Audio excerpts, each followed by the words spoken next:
Hello everyone, and welcome to another episode of Xaereth Prevails, a Grand Arena story. So, at last we meet for the first time for the last time. Alright, we are back. Grand Arena Championships are back, Carbonite League is back, and unlike others, I remembered to deploy my defenses, so I actually have a round to show you guys. This is the first round of the first match, or vice versa, first match of the first round. In this Grand Arena, we have 12 total matches to play, but it's important to get a good start on your first match, and so that's what I wanted to do, obviously. I am one loss short of double-digit losses in Grand Arena, though that is over the course of all Grand Arenas since it started. So let's jump right into looking at some stats here. Now, the thing that jumps out to me right away is that my opponent has a lot more relics than I do. A couple of tier 7s, more tier 6, quite a bit of other things. Otherwise, we are pretty close to matched. I actually have a few better mods, and my gear is actually significantly better in terms of gear 13, which is fine. I've been focusing on gear 13 more than I've been focusing on relics, and if you want to know why, I made a video about it a little bit ago. I will link it in the video description. Looking at the top meta fight, we have Darth Revan, who is my opponent actually had a pretty quick Darth Revan. They had the same speed as mine, which is a coin flip on who goes first, but my Badstilla was significantly faster, and so I felt pretty confident moving into this. If my opponent did deploy Darth Revan, that I would be able to take them out. I don't know if it easily is the right word, but definitely not with a ton of difficulty. The front line was actually a dream, however. There were no real teams that I was that afraid of. There was the new Wat Tambor team, which is a little scary, but we can manage that. Otherwise, all of the teams are things that we've already seen, and it's exciting. I was hopefully going to get max banners in the first 2 zones. That was my goal. Now, this is something new that I'm working on.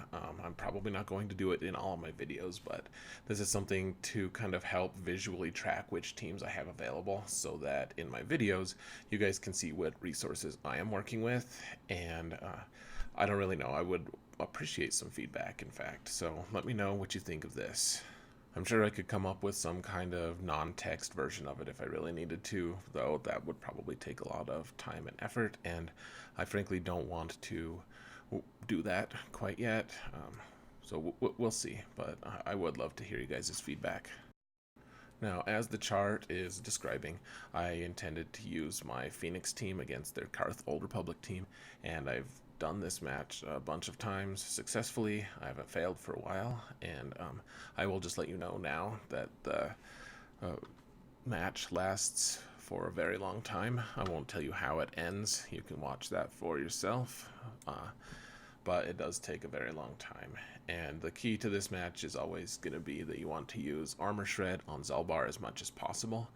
And if you're going to dispel someone's buff, you always want to dispel Juhani's buff, or honestly just like leave it up on Zalbar, probably, unless he is also countering. And as you can see, I dispelled the wrong person, and that really kind of hurt me. Like, I put Armor Shred on Juhani for some reason, and that was not absolutely necessary.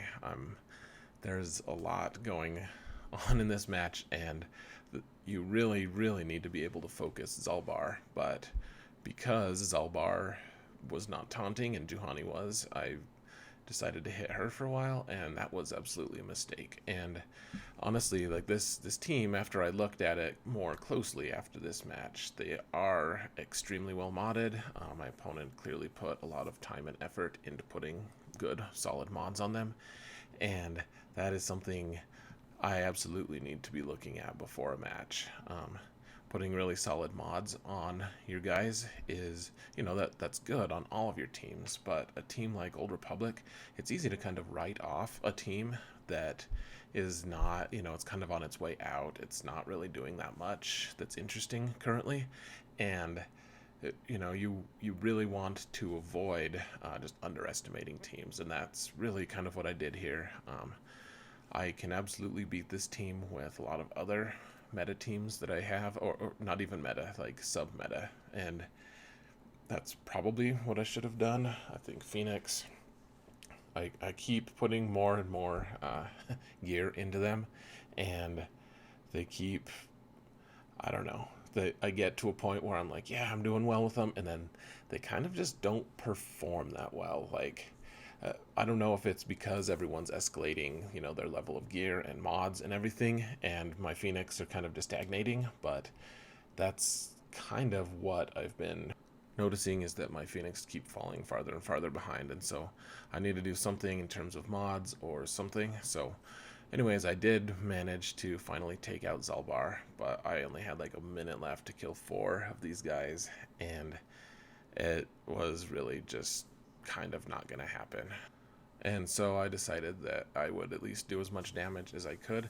Because Zalbar was gone, there was no point in me not just, some people think that it's better to just leave and get out of the battle and not have turn meter loaded on guys. I think that that is folly, especially when you can take out a couple characters, because you can then go back. I took out Carth, and now the whole team is not benefiting from a leadership, and so you can do something. Like, I hated that they're probably their weakest team that was on defense had already stolen 20 banners from me, but I decided that I would make the best of it, and because this squad doesn't have a leadership and they're all relatively squishy, I decided to just take Ewoks here with an undersized squad, just so I could start working on that undersized feat. I didn't get that feat last time with my account, and I ended up right at like 500 in Kyber League, which I got into Kyber League. That's great, even without that crazy feat, but I would really like to place higher than top 500, frankly. I think that I can do that, and I don't see why I shouldn't try to get the undersized bonus, and this was a great opportunity for me to be able to exercise that. Ewoks are a really good squad at finishing up squads. They are a good squad actually at beating other squads as well, but they can lose their protection pretty easily. As you can see, I even lost protection on one of my characters there. But 40 banners, not great. I did salvage something though. So I jumped straight into my match against First Order using Jedi Training Ray, and I may have been able to undersize this, but I decided all the different pieces that I use for this Jedi Training Ray team are important for control purposes or damage purposes or dispel purposes, and I decided that I needed to get every single point that was possible here. I didn't care about the feat nearly as much as making sure I was maximizing my banners. If I could get full banners on every single match, which it wasn't that realistic, but if I could, then I would still be able to put a lot of pressure on my opponent. So here you can see I'm doing a lot of stuns, I'm doing a lot of things to keep the First Order guys busy, stunning them, reducing their turn meter, and just kind of hitting them where it's best. You always want to put the taunt, or it's like a pseudo taunt from R2D2's smoke. You want to put that on BB-8, and then let the First Order miss one of their swings against you, and then from there you're trying to stun with Finn, you're trying to daze with Rey, you're trying to stun with R2. Sometimes you even want to call R2 in for an assist instead of BB-8 using Rey, because Rey will then once she calls R2 in, he'll stun, and then it's another control piece. And so you can see here that the First Order did some damage here. I'm trying to get Finn's second ability, or first, I should say, his first special up, which is, it'll heal protection and health. And once I do that, then all I need to do is get BB-8's Illuminated Destiny off, which is soon. So I just did a basic there with Rey, and then We get Illuminated Destiny off, it heals another 5% on Resistance Trooper, and we're good to go. A full 60 banners with resistance against First Order. I'll be very interested to see what this matchup looks like in a few months once both factions have received a ton of new characters. But as it stands right now, resistance pretty thoroughly destroy the the First Order, even though First Order is still really good. So the back zone was wonderful. I loved seeing those weak squads. So we can see that they have Ewoks and Qi'ra Scoundrels. I didn't really care who I used to counter Ewoks. I have a ton of counters. The Scoundrels, probably I would use First Order, but again, I didn't really care who I would counter next.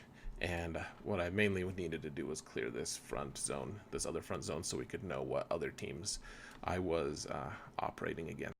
The Jango squad and the Wat squad were both really fast, and the Jango squad especially. I think that Bossk ended up at gear 13, relic 7. He is at like 326 speed, which is pretty dang quick, and my only character that's faster than that, the only characters I have that are faster than that, I guess it's only one, is Darth Revan, and I'm not going to waste Darth Revan on a Jango team.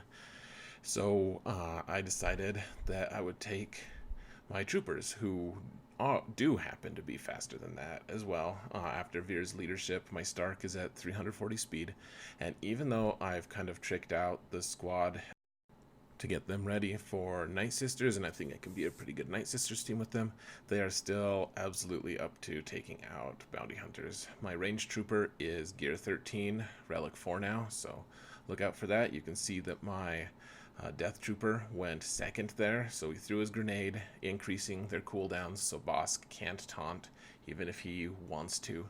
And I've already taken out one character, so everyone's got turn meter. Jango has low hit points. I used Death Trooper's Death Mark attack to just take out Boba without having him come back, which I don't really know if that's great or what, but Bossk, even at Relic 7, even super fast, just folded super easy. So easy 60 banners for me, even though the bounty hunters were all really strong and well modded. And it was time to try out this Wat team under Nute lead, and I decided I wanted to take Commander Luke, as was part of my plan earlier. And I figured I could just take out Captain Han. C-3PO would help do some damage, and what I should have done here actually is try to take out Wat, because he just revived Dooku, and my Alpha Strike was just kind of worthless. Now I did manage to take out Dooku again right away, but Wat would have been the optimal choice, at least because he's only 4 or 5 stars. He would go down probably to my first shots, and so that's what I should have done. I didn't. Hopefully no harm, no foul, but as it stands, Vandor is actually pretty good here because he immediately revived L3 after I took her out. So we're going 2 for 2 on characters that have died and been revived again. And luckily I was able to take out Vandor relatively quickly. I don't know what would have happened if Vandor had been like Gear 13, Relic 7. I keep seeing those online. People are doing some weird things with Scoundrels. I'm not sure I approve, but I'm actually joining them. So 59 banners here. Okay, like, it's a pretty unknown squad. I think I could have done significantly better, as I said, if I had just shot Wat right away, but who knows, maybe Dooku would have been crazy and done some weird things. So next zone had their stronger squads. They had high relic, or relatively high relic Geonosians, and really strong clone troopers, though they didn't have all of their Zetas yet.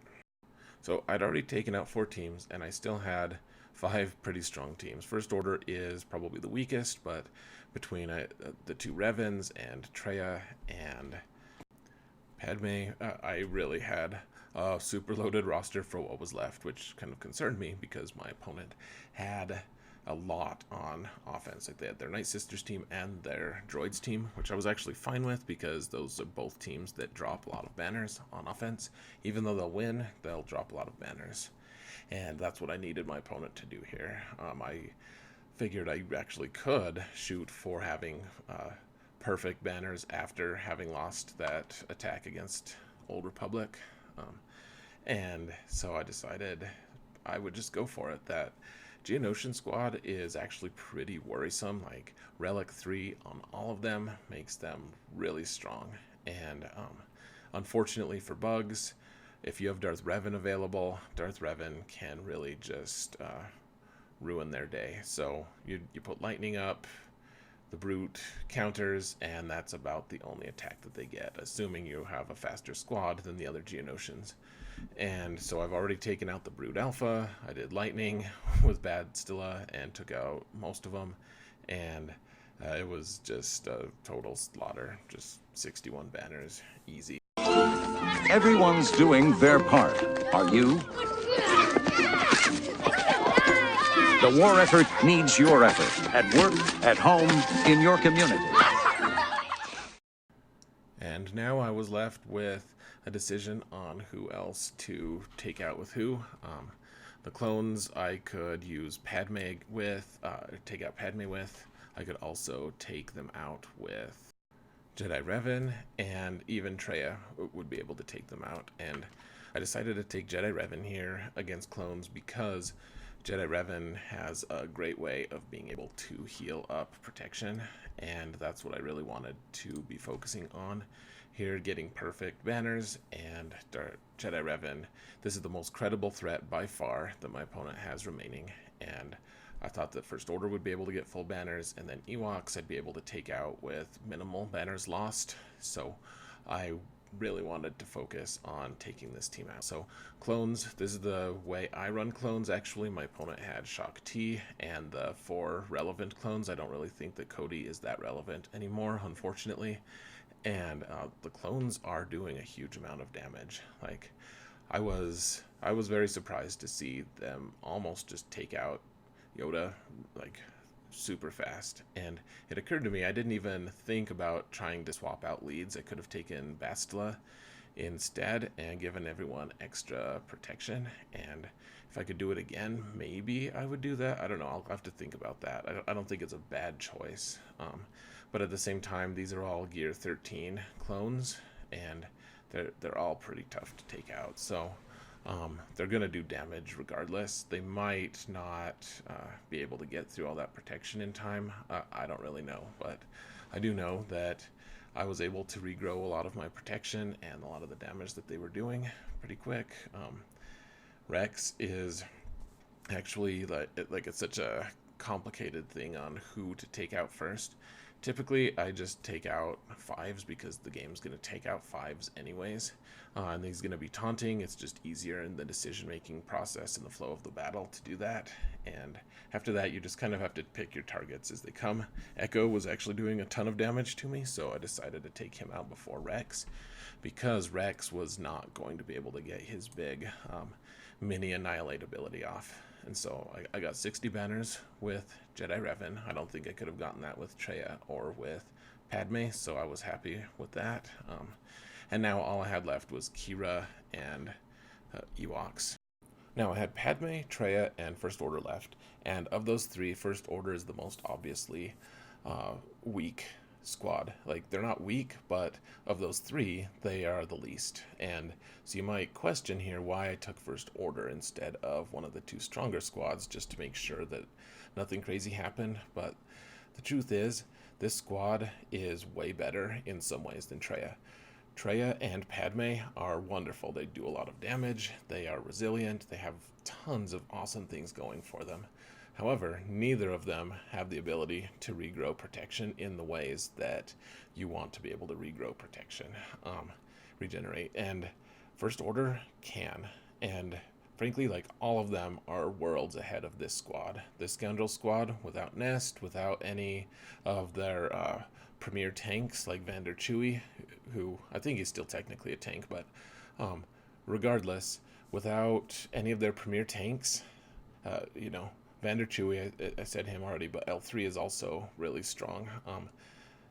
They just fold. This is not a good team, and I don't mean to be rude to my opponent, but this team presents no challenge whatsoever. Like, it's about the same as, throwing Phoenix there. Probably worse, honestly. And so, again, not to insult my opponent, they had a couple Zetas on a couple of those characters. Captain Han could revive, they could cause some problems. Maybe some people who don't understand that squad would stub their toe, but that squad as constructed would probably be better. Never taken, ever. Like, maybe just put Cup in there so I can get an undersized win or something. It's, I guess that did save them a few banners because I didn't get an undersized. But for my final match, Ewoks, I really didn't know who to take. Qi'ra would absolutely destroy the Ewoks, and what I decided was, it's embarrassing to say, I still haven't gotten the quest for an undersized win with General Kenobi, and I decided that I would just try that. My Padme was faster than any other Ewoks, so I was able to get protection up pretty quick, and I mean, Ewoks just maybe at the higher level, a Gear 13 or something, they could do something. Not really, though. Not against Padme. There's just too much of an advantage for Padme's team. Like, you just want... It's a really funny match. Like, I don't even know if I should put this on my counter sheet, because it's like, when are you really going to be able to take Ewoks, take on Ewoks with Padme? Like, it's such a surreal fight. But I did manage to get 61 banners, and that was awesome because I actually managed to make one of my banners up that I had lost. And so, 1920 is like the perfect score before you take into account all the undersized bonuses. So 1901, I would have gotten 1900 for the -20 on the failed attack. And 1901 is great. 1901 is wonderful because if my opponent loses even one match, then they are done. However, my opponent did keep a lot on offense. They had Night Sisters and Grievous, and Commander Luke and Qi'ra, and both Revans, and I'm sure I'm missing a few, Emperor Palpatine at least. So they had a pretty strong arsenal. Padme. So they had a strong arsenal to be able to take me out. I was not out of the woods yet by any stretch. My opponent took forever to attack, but they finally did, and when I finally logged on, all my characters fell over except for ShaakT, and when I went in closer, it turned out they did attack ShaakT once and failed and gave up. We'll cover that in a minute. Okay, so let's play a game called Speculation. I think that my opponent used Qi'ra to counter my Wat and Nest team, is what I think. And I have no idea what they used to counter Emperor Palpatine. So the reason I think that my opponent used Qi'ra on Nest is that they failed once against my Geos, and I think then they probably panicked and used General Grievous to take them out. Qi'ra could have been anyone. That's not a real strong squad. It's kind of a placeholder right now. But even as a placeholder, it is still worlds ahead of that awful Qi'ra squad that my opponent ran. Again, no offense to my opponent, but that was an awful squad. Once they got to my back zone here in the back top, they could use both of their Revans to be able to take out my Asajj, Night Sisters, and General Grievous team relatively easily. And that would just leave Jango and ShaakT. Now they had Commander Luke left, and they had probably like Emperor Palpatine, and my guess is that they used Luke on Jango and then used Palpatine on clones and found that clones are stronger than that nonsense. So that was it. They quit after that. Wonderful for me. I'm very pleased with how my defenses ended up this time. I'm not going to read a lot into it. My opponent, no offense to them, I don't think that they're a premier, like, high-end player. They clearly spent a little bit of money on relics and everything, and that's totally fine, but I don't think that that's necessarily the best strategy. Again, if you want to check that out, I have a video on it that is going to be linked in the video description. I also have a podcast about it most recently that I discussed the whole thing about relics and everything. So please check that out. My friend Solo is also doing that. He's also part of that podcast, so listen to that. And one thing I did want to point out is that even if my opponent had full cleared me, taken out my clones after they had failed a couple times, like I would have been worlds ahead in terms of efficiency.